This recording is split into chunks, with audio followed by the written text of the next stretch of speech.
Imagine a tiny, desolate speck of sand in the vast Indian Ocean, no bigger than a square kilometer.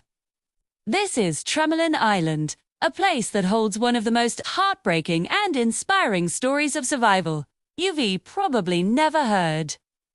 Today, we're uncovering the secrets of this mysterious place, a story of forgotten castaways, incredible resilience, and a testament to the enduring human spirit. Our story begins in 1761, not with a grand expedition, but with a tragedy. A French ship, the Untold, was sailing from Madagascar to Mauritius. On board, alongside the crew, were approximately 160 enslaved Malagasy people, ripped from their homes and destined for a life of forced labor. The ship's captain, Jean de Lafargue, was sailing an illegal route to avoid detection by British authorities, miners. In his greed and haste, he ignored warnings from his navigator and, on a stormy night, the Untold tragically wrecked on the treacherous coral reefs of Tromelin Island. The initial impact was devastating. Many perished in the churning waters. The survivors, a mix of French sailors and Malagasy captives, found themselves stranded on a barren, inhospitable islet. It was a nightmare scenario. No trees for shelter, no fresh water source other than rain, and a diet consisting of sea turtles, birds, and their eggs. The French sailors, using salvaged wood from the shipwreck, managed to construct a makeshift raft. After 2 grueling months, they made a selfish and cruel decision.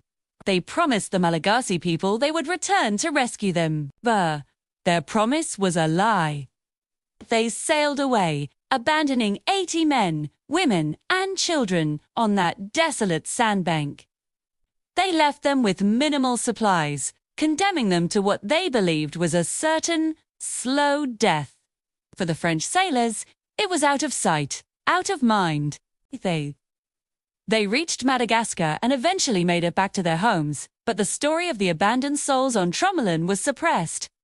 The governor of Mauritius, when informed of the situation, refused to send a rescue mission, deeming it too risky and costly. The files were closed, and the world forgot. But the Malagasy people did not just wait to die. They refused to surrender to despair. They organized, they innovated. Led by a woman of incredible strength and ingenuity, whose name is sadly lost to history, they began to build a new life. They learned to conserve rainwater in turtle shells and salvaged copper containers. They built shelters from coral stone and wood scavenged from the wreck. Perhaps most astonishingly, they kept a fire burning continuously for 15 years. This single flame was their lifeline. It provided warmth, cooked their food, and served as a constant beacon of hope in the vast, empty ocean. They were not just surviving.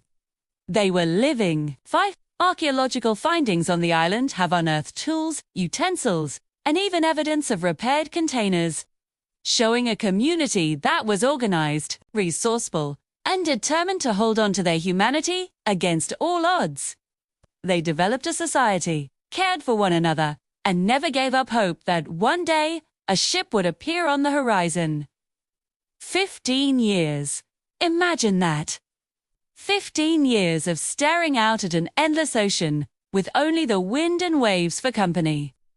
15 years of holding on to a promise that had been broken. Flyleaf.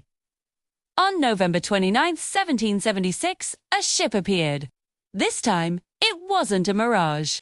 It was the French corvette, La Dauphine, commanded by a man named Bernard Boudin de Tromelin, who would later give the island its name. He had heard whispers of the forgotten castaways and, moved by the tale, decided to investigate. When his rescue party landed, they were met by an incredible sight. Of the 80 people abandoned a decade and a half earlier, 7 women and an 8-month-old baby boy, Jacques, who was born on the island, had survived. They were the last of their community, the living proof of an unbelievable story of endurance. These survivors, led by the woman now named Simi Evo, which means one who is not proud, had outlasted their abandonment, the elements, and the crushing weight of time itself. When they were finally brought to Mauritius, they were declared legally free. Their story, once suppressed, became a powerful indictment of the horrors of the slave trade and a symbol of human resilience. The governor who had refused to rescue them was shamed, and the tale of the Tromelin castaways began to spread. Today, Tromelin Island is a nature reserve, protected and studied. It's a place where scientists and archaeologists continue to piece together this incredible chapter of history. The objects they find, the tools, the shelters, the repaired bowls are more than just artifacts. They are the voices of the forgotten, telling a story that deserves to be heard. They speak of a community that, when faced with the absolute worst of humanity, responded with the absolute best: courage, ingenuity, and an unbreakable will to live. Their legacy is not just one of suffering, but of triumph against impossible odds. The story of the Tromelin castaways is a stark reminder of the brutalities of the past, but it's also a deeply moving and powerful lesson in hope and resilience. Shows that even in the most desolate of places, the human spirit can not only survive, but thrive. It's a testament to the idea that no one should ever be forgotten. Thank you so much for joining me on this incredible journey to Tromelin Island.